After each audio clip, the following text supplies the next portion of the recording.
So we're gonna move to the next session. It is around 3:03. The next session is talking about expanding offerings as it relates to the CWE Compatibility Program. I know we've been talking a lot about CWE. I know, but you can't have one without the other. There is no CWE Compatibility Program without CWE, and what issues that impact CWE impacts the CWE Compatibility Program. So they kind of go hand in hand. So we're going to talk about what are some offerings we can expand in terms of guidance, in terms of tools and services, industry collaboration. And I have two good panelists who can help get this conversation off the ground.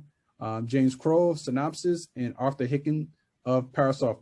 I'm going to give you guys a brief minute to discuss your role within your individual companies.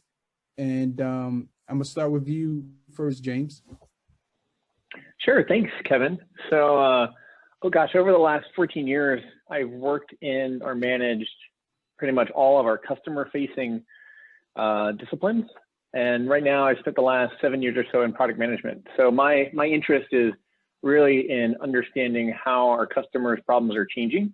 I think we've already talked about some of those things that we're seeing and how we can help customers get the most out of this technology. Just a sort of a fun side note, I actually left off the bio here that I'm actually a MITRE alumni, I suppose. My very first job ever was as a sort of a part-time student working at MITRE. It goes back, I think back to like 1994. Maybe that was before CWE even, I don't know.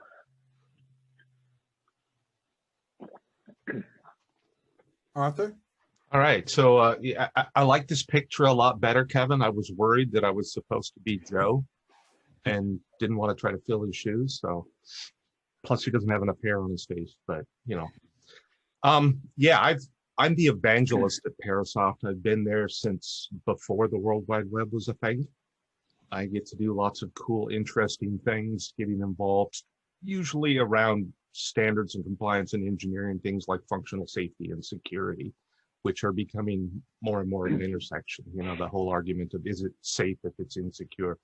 I do have some fun stuff on the side. I have the SQL Injection Hall of Shame on my blog. I have the IoT Hall of Shame on my blog. If you look over my head, you see the IoT thing. And I do a video about this week in cybersecurity, just covering a few events that happened during the week that somehow catch my attention. Yeah, the IoT blog is a must. Got to check that out. It's very interesting topics and takes you take on things. I think it's a good source. But I want to jump into ways in which we can expand offerings, and I want to start by asking a question in terms of expanding the offerings in CWE Compatibility Program. What are some things you would like to see? Right? You know, what are some things you'd like to see? What are potential gaps in guidance and tools? Right? Do you think exists? Is the current site for CWE helpful in navigating? I mean, obviously, the user experience is a part of, you know, the CWE Compatibility Program. I've heard people here and there talk about it's not an easily usable website to navigate through. And what are some additional information you would like to see to help navigate through this process? I'm going to start with you first, James. What are some things we can expand on in terms of our offerings to help people consume the information more easily from the CWE Compatibility Program and be able to understand more easily as well? Sure. I think, well, the first thing that came to mind when you asked this question wasn't so much in consuming the information, but something that I think, one thing that I've observed is that a lot of the data is out of date. In fact, our data is out of date. I think, you know, maybe every couple of years somebody thinks about updating it. It's something that should be built into our process. I think it is. It just, but I observe this with other vendors too. So I think navigating the site is one thing, but having sort of up-to-date and complete information would be nice. But on the other hand, I think the biggest ways you could consider expanding CWE compatible is adding more benefits to the consumers, because, you know, I've never had a customer ask, like, are you CWE compatible? Maybe they go and look, but it sort of never comes up, right? I think most of our customers just assume that we're going to do a good job in terms of how we format the display and present information, and they don't think about, they often don't think about, does it comply with the recommendations? But I think there's a lot of things you could do to add more value, sort of, to the program. Like we've talked today in previous sessions about all of these things, right? Like like, is there some way to provide some kind of validation of effectiveness and things like that? So I think that's where I see the kind of the opportunities for adding more value to the program. Yeah, and it's funny because this question about what do customers think about it, and that's waxed and waned over the years in terms of have I heard people ask for it. Obviously, early on, no one really knew what CWE was, and then it became like a big thing. So people were always asking, "Are you compatible?" And I would say, yeah, we're kind of back in that state where now most of the vendors are compatible. Therefore, it's no longer an issue. I do think that customers may or may not care anymore. I can't tell because of that, but I do know that they don't know what it means. Yeah. Right. Like they just don't know. If Parasoft says they're CWE compatible and Synopsys says they're compatible and another vendor says they're not compatible, like what does that mean? Because not compatible sounds dangerous. Right. Right. But I think this, we have these multiple levels, and I think we talk more about it later on in a moment. But we've got the declaration, we've got the compatibility, we've got the effectiveness, and there's actually a fourth category, right, which is the participation. And so you talked about the website, and you go to the website and you look up a company 4 times potentially, although you could probably ignore the participation category, right, because they'll show up somewhere else. But you could look there and think maybe it meant more. So I think there's a lot of socialization and marketing that needs to be done, in the sense that people, if we think compatibility is an important thing to pursue for the industry, that we need to make sure that people know what on earth it is so that we can do something. And like James said, I recently was going through something, and I have to say I haven't updated our maps in probably 2 years. Most of the declarations in the compatibility program are ancient in a computer world. And many of them are ancient to the point of being irrelevant, in the sense that the one useful thing that an end user can derive from the compatibility declaration is the map. What does this vendor actually do? And I would say the vast majority of the maps no longer exist at the links that are in the declarations. So, currency information, right? Like an easier website, an understanding of what on earth it means, the criteria in a simple Twitter TLDR elevator pitch, right? Like, why do I care, and where they can get current info. So let's assume users don't care, right? And Okay. let's make that assumption. The question I want to explore is, how can we make them care? Not just MITRE, but MITRE along with all of our industry collaborations and industry engagement. How can we make them care? I think it's important that we at least try to address that, because there is, by and large, some folks who just don't care, right? And we got to figure out why should they care, and what is the importance of the program to them? So how do you think we should go about addressing that if we go with that assumption? I think it's what value you provide, or we provide, like as an industry. I think like a seal of approval that the user interface presents the information in the right way, like that. I question like the perceived value to a customer for that. I mean, most vendors are going to make their product easy to use and produce useful information, but I think something like, if you imagine the CWE compatibility program as a clearinghouse or an index of, here are the vendors that support CWE, and I can come here and find out what everybody covers. I can find out, and it's maybe a requirement for participation is that it has to be updated on a, semi-annual basis or something, right? That to me, that starts to become useful, especially if I'm looking for tools. I can go and learn, now I've got an index of not just static analysis, but all these tools, what they find, and I can, that would be helpful to me as a consumer. So I think it's how do we make them care? It's not so much about how we make them care, but what's valuable to them. And I think you're right on there, right? That if I go to a site as a consumer and I see that the information is all years old, I'm being told I shouldn't care, probably, right? So I think that making it easy to understand, but I also think, if I, and maybe Bob will like scream at me in about 5 seconds here, right? But when I think about what are the criteria right now, there's essentially two, even though there's a bunch. One is make sure that people using CWE know what on earth, when your tool, whether it's SAST or DAST or whatever, produces something, that they know which CWE it's related to. And early on, this really, really mattered because none of us were doing CWE. Now, it's probably table stakes. It probably doesn't matter as much other than a simple yes, no. And the other one is, and what do you actually do for CWE? And again, because that information's out of date, that I think we have to get it up to date, but people have to know what on earth it is, right? Like you can't care about something that you don't understand. Right. I want to go to the audience real quick. Paul Anderson just dropped a interesting point in the comments, and I want to see if he wants to chime in and kind of elaborate a little bit about his point that he made in the chat window. Yeah, thanks, Kevin. Not a whole lot to add. It's just that it's authoritative sources of independent information are important to people. And so just by being able to point at it and say, well, I'm not saying this, a bunch of people have gotten together who are experts and they're telling you this, that's persuasive, I find.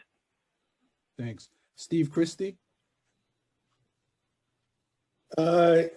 Yes, I was wondering, and maybe this is getting a little ahead of this, but I thought it was interesting, like one way that people could care, and this was already mentioned, with the notion of knowing, what are the CWEs that each individual tool looks for.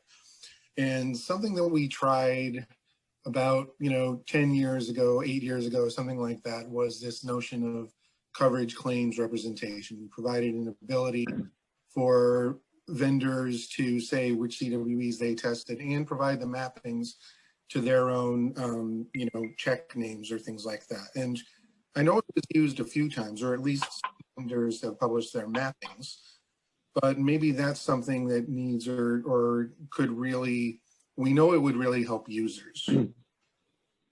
Is that something that would be realistic to try and expand the scope of and to make more easily available to users, whether through the compatibility program or something else? I think that's a good point, Steve. And I would love to know from both James and Arthur, like, how do you see that? Because obviously, you can have 10 vendors, they make their claims, not all 10 going to have the same type of claims. I mean, there is some inconsistency in terms of how claims are done. So with respect to what Steve just added, what are your thoughts in terms of what he just said? So I would say that, this is like everything else here. There's a huge lift to get this all right. And I would say that, the perfect is the enemy of the good, or good enough. I think that, having current up-to-date maps, which is kind of a self-declaration that you're at least doing something for this thing, helps.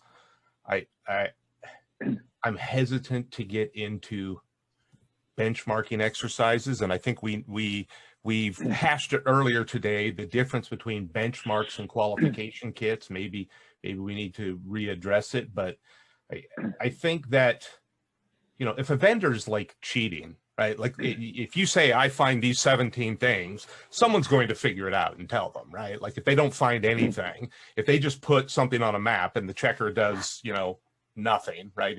It's a piece of dead code, then, they'll get caught. So I think just having a full list, I think the ability to do a good claims coverage representation is something that has to wait until we've gotten more mature in the taxonomy, right? Like it's impossible to do with the current taxonomy problems and with the issues around individual CWEs, where one CWE, even at a child level, grandchild, would represent 3 or 4 or 5 different items in each paragraph. And so, you know, James might be looking for the thing in paragraph 1, and I'm looking for the thing in paragraph 2. And so one of us finds the thing in the test suite and one of us doesn't. And in paragraph 3, we're both looking for the same thing, but we're using different techniques. So again, one of us finds it and one doesn't. So the standard itself is at issue here in measuring properly currently.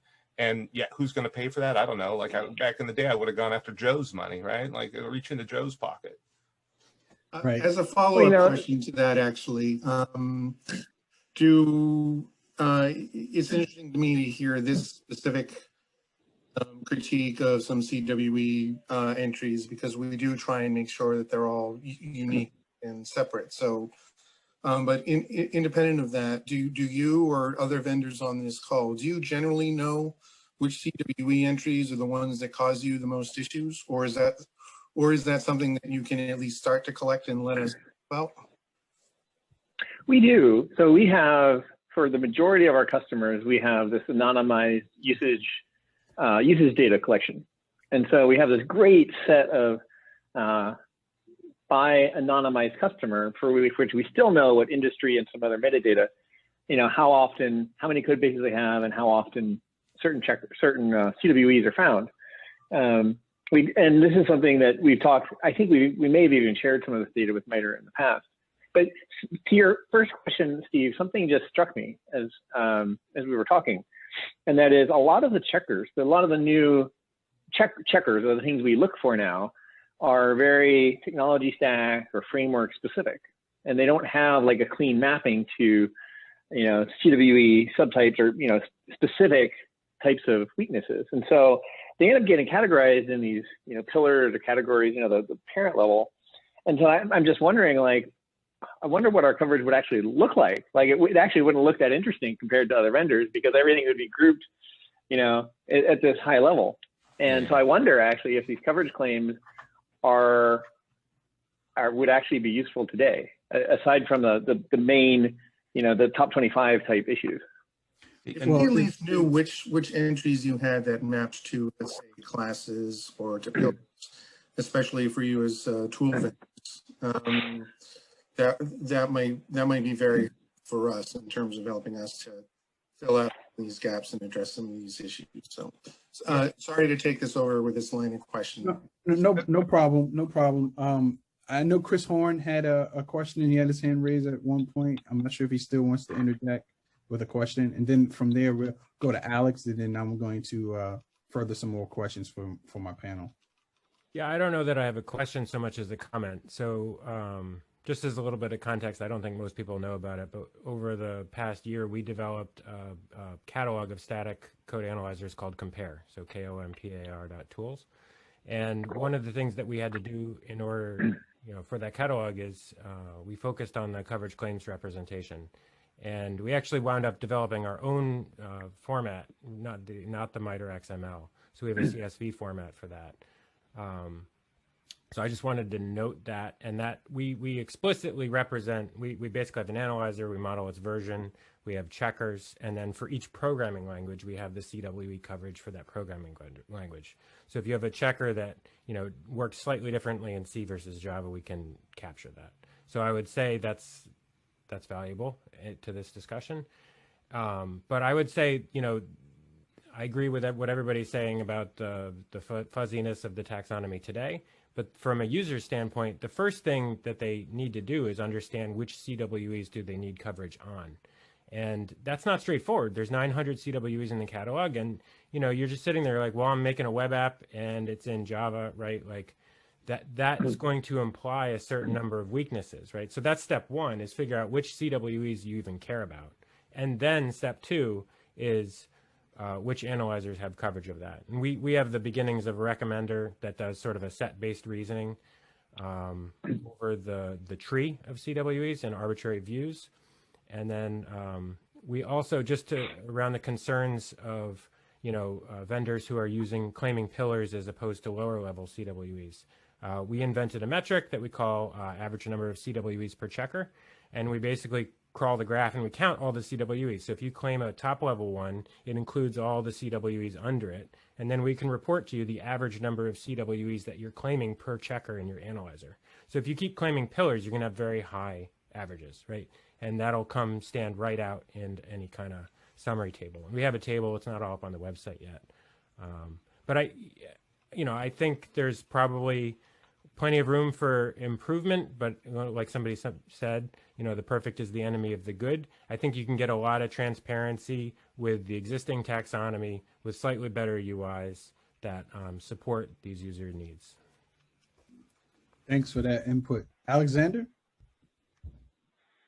Yeah, I think it's a useful conversation. There's two challenges, right? So if you're going to be asking people to attest to which CWEs they are capable of finding, that's not a meaningful metric,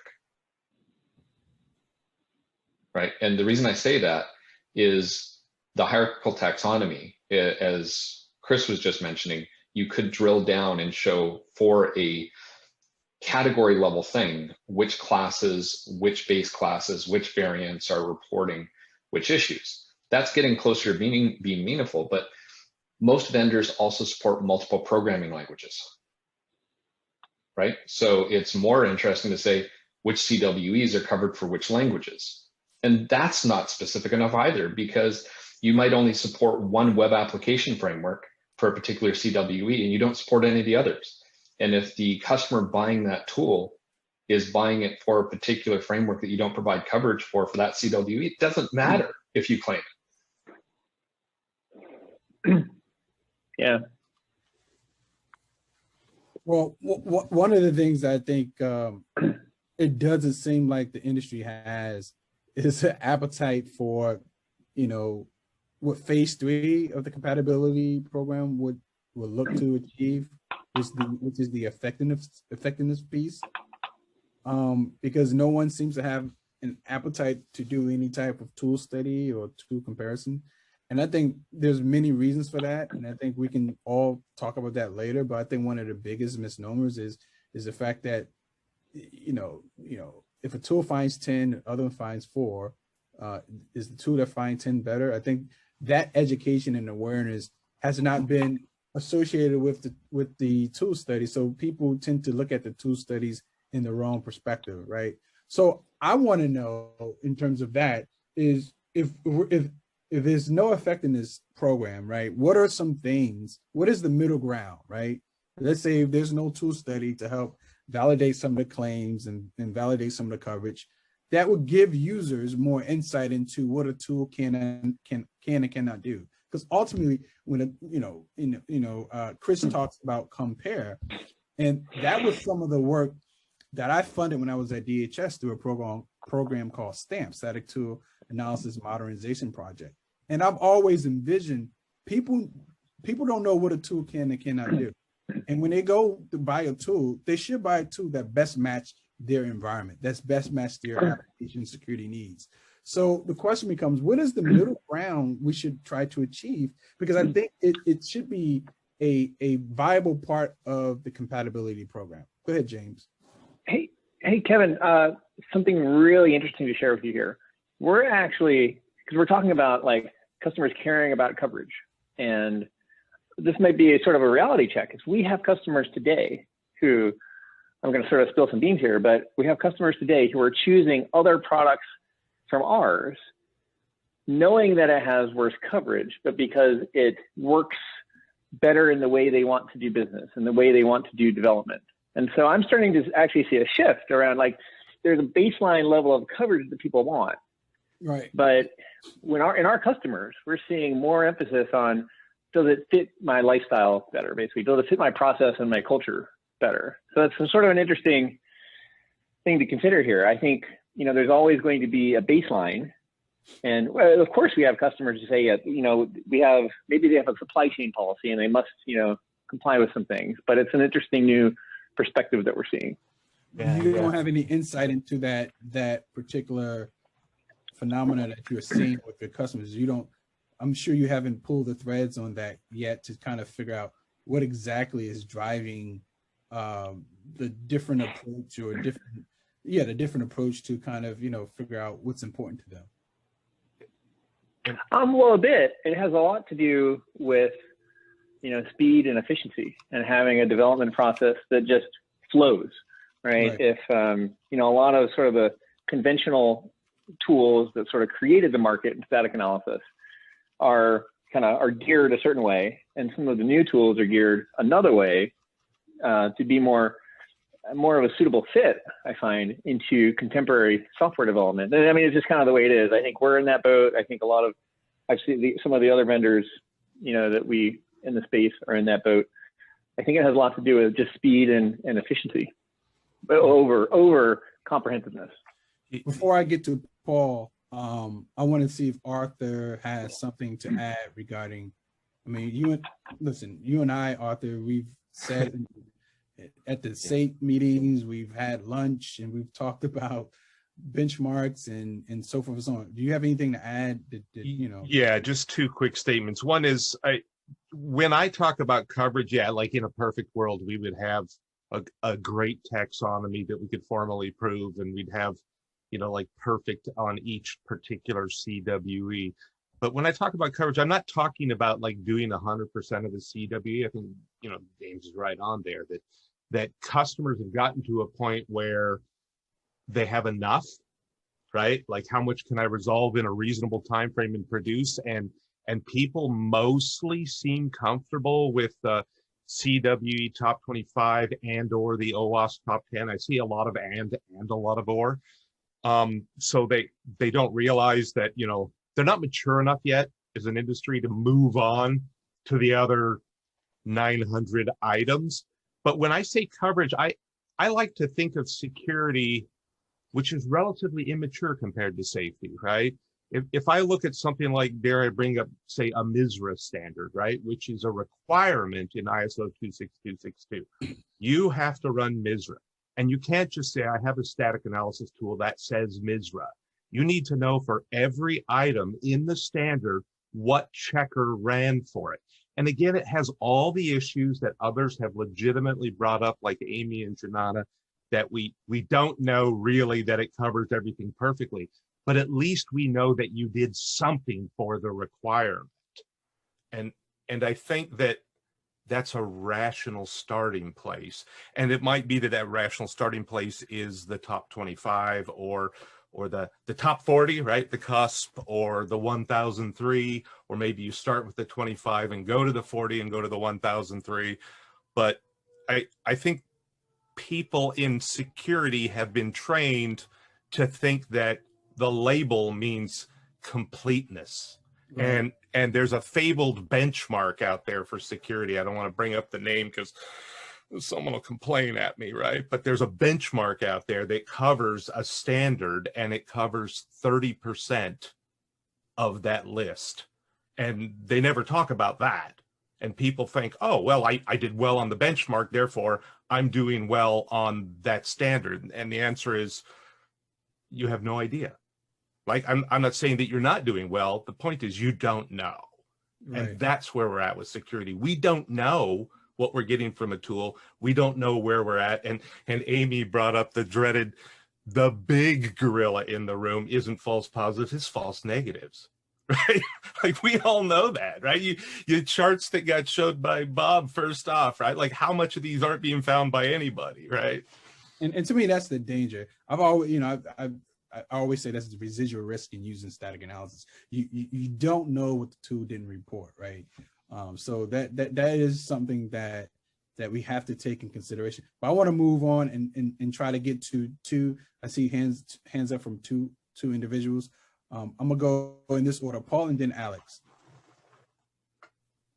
Yeah. So Arthur brought up a very good point there, which is that there are models that we can look to possibly fashion something that is going to help customers understand whether when we claim CWE compatibility or CWE compliance that you're being honest. In the functional safety community, there are these standards like ISO 26262 for automotive. And the way you establish that you have credibility is that there are auditors. There are organizations whose job it is to come to your business and check you out to make sure that you're that you are well intentioned, that you're not just trying to draw the wool over somebody's eyes, that you actually mean it when you say that you're doing your best. They don't expect perfection by any means, but they do expect that you have good processes in place and that you have ways of tracking your own compatibility and that you're being honest about it. So I'm very negative on benchmarking, but and I'm not super positive on auditing, but it is an option that might be available to us. Alex? Thanks, Paul. Alex, you still there? Yes, I am. Thank you. There's always this debate about benchmarks. My personal concern with it is when people claim to have a benchmark, has the benchmark itself been measured? Exactly. Right. And so it's not that I don't completely dislike benchmarks, because in some industries you have to have them.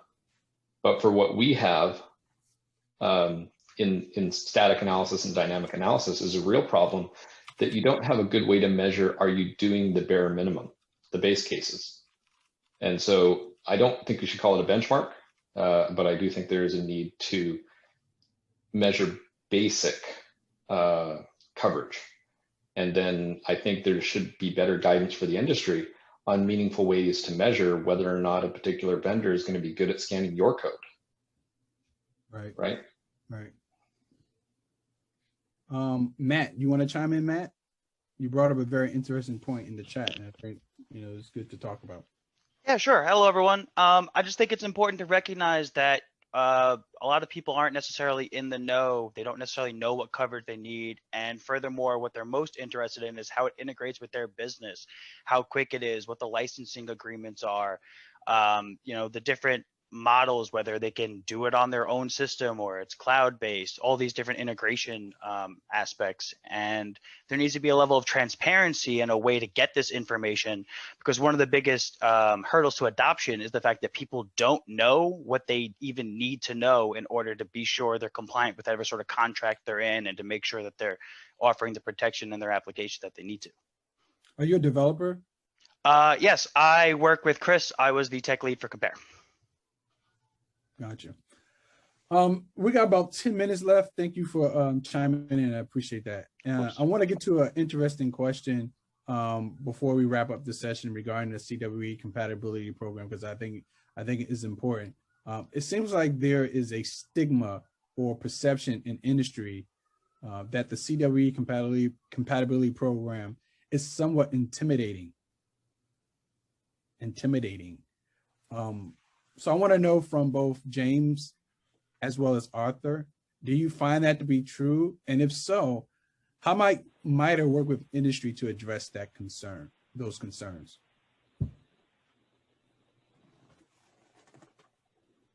Well, I thought it was a long form. I remember Yes. I submitted our first form and I thought, gosh, there's a lot of questions, man.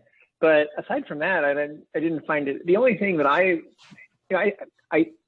think people might find it intimidating that it is very much sort of industry standards and process, I think can be intimidating. Just I know when we went through ISO 26262, now that was intimidating, right? That was a lot of stuff. So CWE compatible doesn't have anything on that, but I think just by the nature of being a standard, it has a little bit of that, but I don't think it's bad. I was surprised to hear this question.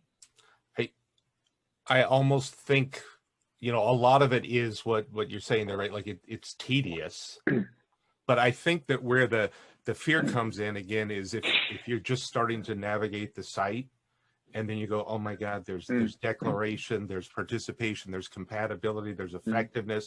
And you might think that to really get the label, you've got to get all the way through effectiveness. And now you're in the quagmire that is CCR, right? And all of a sudden you're going, oh crud, right? Like this looks worse than TÜV-SÜD, right? Like this looks way worse than getting 26262 qualification. Forget this, I'm going to move on. So yeah, I think that it's easy to misunderstand how far and how deep you have to go. And then of course we see that as soon as people do, they realize that, hey, I can stop right before that. Right. So the intake process, you both thought it was fairly straightforward outside of the long form and so forth and so on. You know, maybe there's ways that we can kind of, you know, automate some of that to make it a little more easier.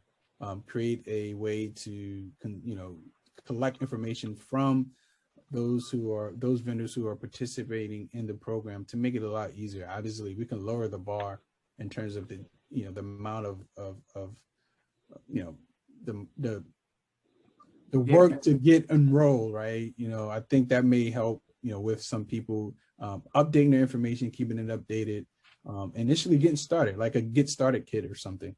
Yeah, and I think, Kevin, right, like if this was in a data format rather than a document format, that the issue around companies keeping information current would be easier, right? Because if I could easily just file an amendment against a paragraph or a you know, a particular item, it would be relatively simple, right? Like fixing the URL right now. Okay, in theory, I could probably send a proper email to somebody and they would just go and update the URL, right? But if it's document based, then maybe it gets fixed on the website, but not in the main document. So yeah, like an API that lets me submit an update to, you know, subsections. There we go, machine readable. Right. So we got a couple minutes left. I want to wrap this up. This has been, you know, a lot of good information. So I want to give James and Arthur, I always start with James. So I'm going to start with you, Arthur, and James, you go last. We'll give you guys your parting shots. Any thoughts to wrap up the session? Yeah, I think this is super important. Again, CWE's gone through these phases of being really well recognized and then sort of not, you know, just sort of accepted. I think we need to do a better job still in letting individuals know what's out there, what they can get out of it, that they can move past the top 25, and how to understand what they're getting out of, you know, what they're using.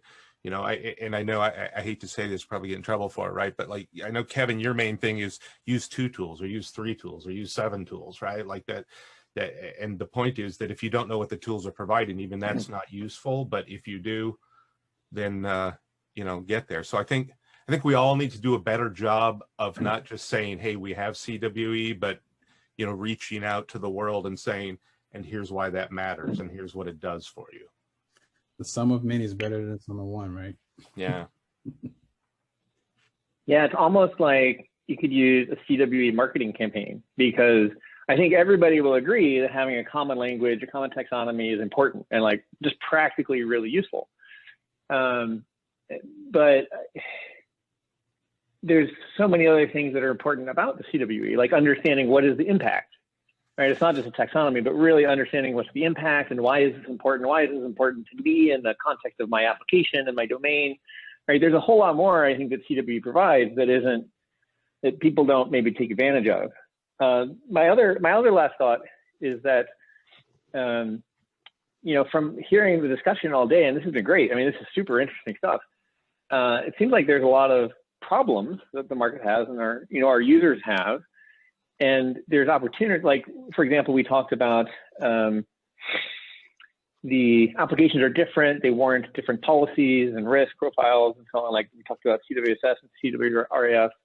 I think there's, you know, the needs are changing, and there's also opportunity for CWE to offer more guidance. Like, I mean, when I think of industry standards, I think of not just here's the taxonomy, but here are some practices that would be good for the industry to apply. And I think that there might be an opportunity for the CWE to offer that type of guidance, like how to think about characterizing your application, developing a risk profile, determining what's important, that kind of stuff.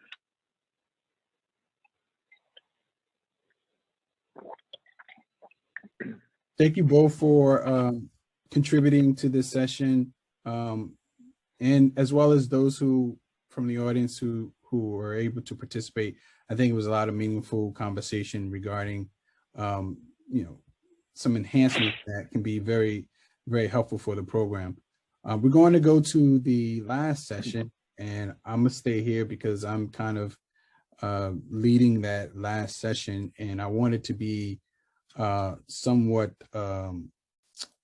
collaborative, right? I don't just want to be the one talking. I think it's important to kind of get the community feedback about things that are important to consider going forward. I'm just going to try to share my screen real fast. Can you guys see my screen? Yep, see it. So here, I'll just put some thoughts on paper, right? And it's not the